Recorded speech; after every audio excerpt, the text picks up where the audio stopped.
Sunflower Story Hour, Episode 5, This Town Never Sleeps, written by Giulyana Gamero. Last time on Sunflower Story Hour. We need to wrap this up quickly. However, I need someone to watch over the group back there. Yes, sir. What did you do? Why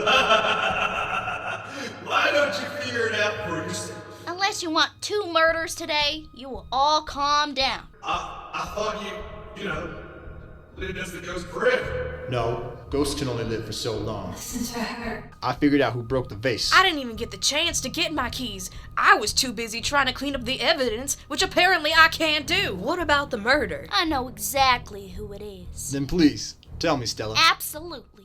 It was... Now we're taken to 5 years before the events of the night, before the election of the mayor, and before his untimely demise.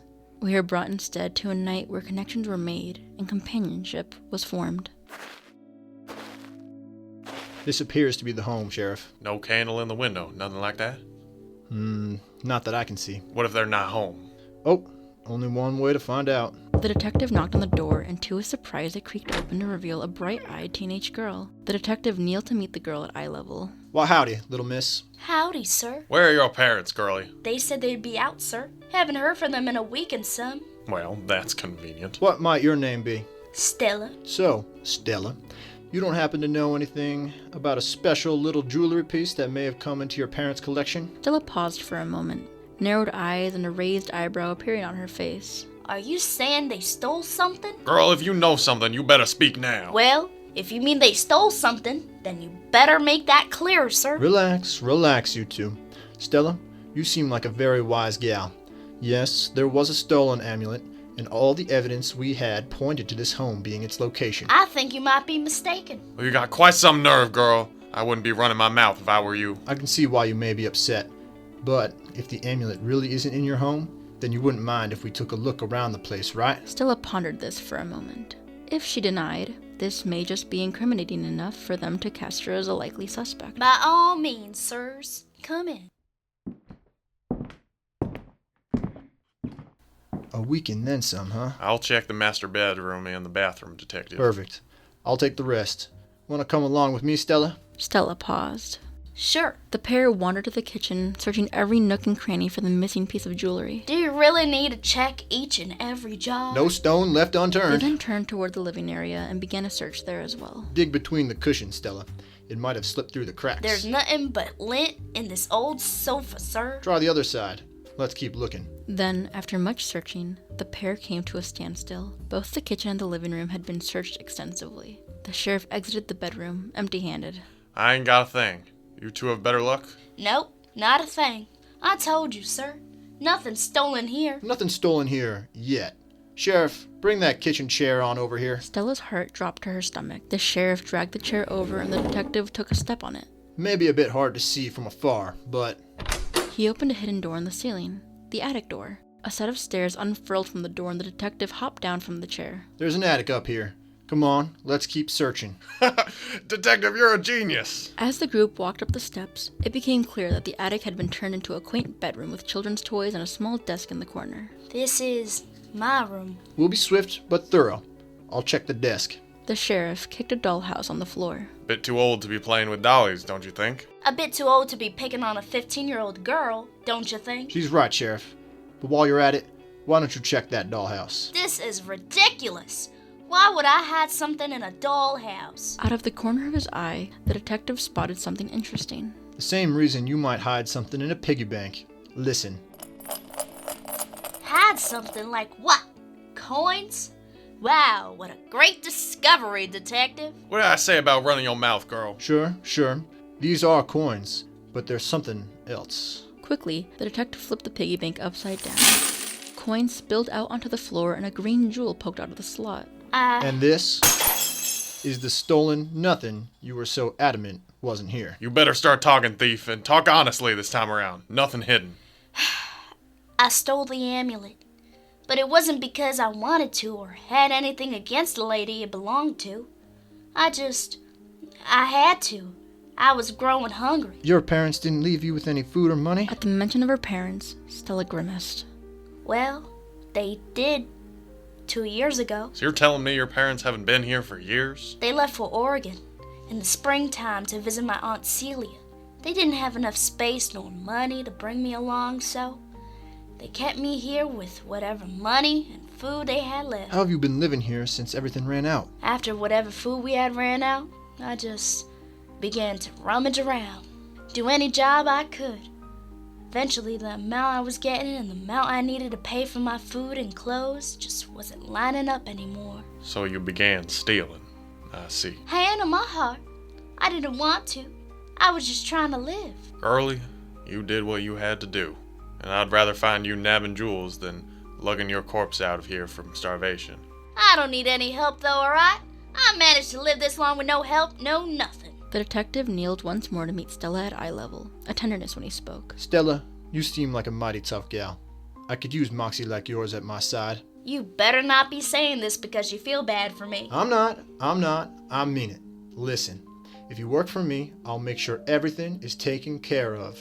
My home has an extra room with a nice fluffy bed, big cupboard full of food. It's warm and cozy, not dusty or cramped up in an attic. Stella thought about this carefully for a moment. Her chest grew tight in anxiety, but also in excitement and potential. And I'd be what? Your assistant? My assistant, taking notes, guarding secrets, and maybe one day you'll be putting a suspect in cuffs yourself. How about that? I need time to think. The detective's grin never faltered as he rose to his feet and gave a nod. Take all the time you need. If you decide to take this offer. The detective scrawled an address on his notepad, ripped it out, and handed it to the young girl. You just come here. I'm usually there between the hours of 6 p.m. and 9 a.m. Come on now. Let's return this amulet before the sun sets. Think about my offer, Stella.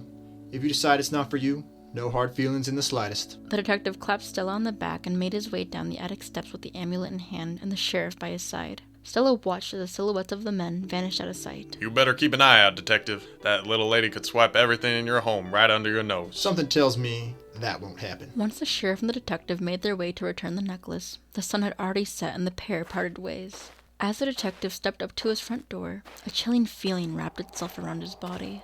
You did a good thing, you know. It's not about doing a good thing. It's about helping those who can't help themselves. And you wouldn't say that's a good thing?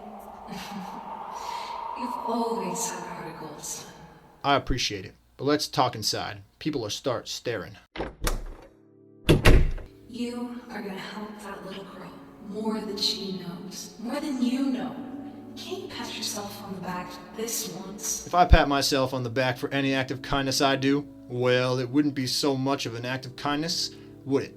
It'd be less of a pat on the back and more of a stroke of an ego. You may just be right, my little drop of starlight. Now, steady up. I've overstayed my welcome. Wait, you can't stay a bit longer? Not when you have company. I'll see you soon. As the spirit vanished, the detective leapt forward, reaching out to grab the ghostly cloth of his mother's dress. It was a fruitless effort as he clutched a fistful of air. He landed on his knees in front of none other than the young girl from earlier. Who were you talking to? Could you knock next time? You took too long to get back. I've been here for an hour. Now, who were you talking to? It's nothing. Sure didn't sound like nothing. Look, you invited me to work alongside you. If you were going to be working together, we need to be honest with one another. The detective's heart pounded. He had barely stepped foot in his own home and was already being interrogated by the young girl. She was quick, he thought. You're right. You're completely right. I was talking to my mother. My deceased mother. Stella's face softened at hearing this. I'm sorry, Detective. The detective raised his hand up before he continued speaking. No, Stella. I was talking with her, not just to her. Have you considered the existence of apparitions in our world? Walking, talking spirits of the dead? Your mom is a ghost? Can I talk to her? Can I see her? Summon her, please. Her excitement stunned the detective. At the idea of potentially seeing an apparition, she was absolutely beaming. Was she cold? Do you think she can phase through walls? Stella, I don't know. What I do know is, you cannot tell anyone. I'd be run out of the town for talking nonsense. I understand, sir. I promise I will keep this hidden. Great. Now it's best you come get some rest. We have a busy day ahead of us tomorrow. Your bedroom is downstairs, untouched. I'll be upstairs finishing up this report. Make yourself at home. Yes, sir. Good night. As the detective made his way up the creaking steps, Stella secretly giggled to herself. I can't believe I'm going to get a chance to see a real ghost. Now, 5 years later, we resume back to the night of Mayor M's murder. The room had grown silent as Stella stepped forward to the detective and laid her accusation. Absolutely. It was Sheriff Jamison. This is preposterous. Where's your proof? Oh, I'll tell you my proof, Sheriff. You came here not to celebrate, right? You came here because you knew the mayor was a fraud. You called us here to investigate into his business practices and into his recent election. How would he know about the hemlock then? The sheriff works closely with the post office. He could have very easily intercepted Miss Beatrice's package of a hemlock. Why would I have called you two then? To throw us off your trail, perhaps? You thought it'd be easy to pin this crime on someone else. You probably wanted us to wipe your hands clean of this case from the get-go. Lying won't make this any easier. Oh, fine.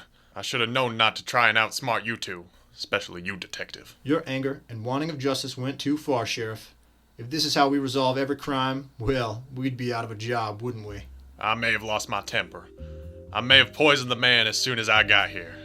But I know in my heart that if he kept his position, many more would have suffered at the hands of that greedy man. Maybe I didn't do it right, but I sure don't think I did it wrong. I fought fire with fire, Detective, and I burned that sucker to the ground. Well, good work, Stella. Now let's uncuff the other two and get this man behind bars. The detective and his trusty companion freed the two innocent suspects and unlocked the doors to the manor. The party immediately rushed out into the great grassy fields. Fresh air filled their noses, a relief upon being trapped indoors. Those who came from afar went their merry way home, while the manor dwellers returned after taking a long breath. The blanket of orange sunrise accompanied the detective and his apprentice while they placed the culprit in his cell. Good work, Stella. Words can't express how proud of you we all are. Thank you, Detective. This won't be the last time we crack a case like this wide open. Marvelous work, son. We're so proud of you. The detective said nothing and just gave a peaceful smile as he witnessed the apparitions flicker. I don't think you'll be hearing from us anymore. Our unfinished business has, well, been finished. You solved my murder. You trained Stella well. So, we're headed out now. Bye. I'll see you one day, my son. The apparitions flickered once more before vanishing completely. Tears flooded the detective's eyes, but he quickly wiped them away before Stella could see. Come on, Detective. We got more cases to look through at home. This town never sleeps, does it? Nope. So neither do we. Come on. With that, Stella skipped along the pavement toward home, with the detective trudging along behind her. Their next adventure awaited them. The end. Thank you for tuning in to this season of Sunflower Story Hour. We'll meet again very soon.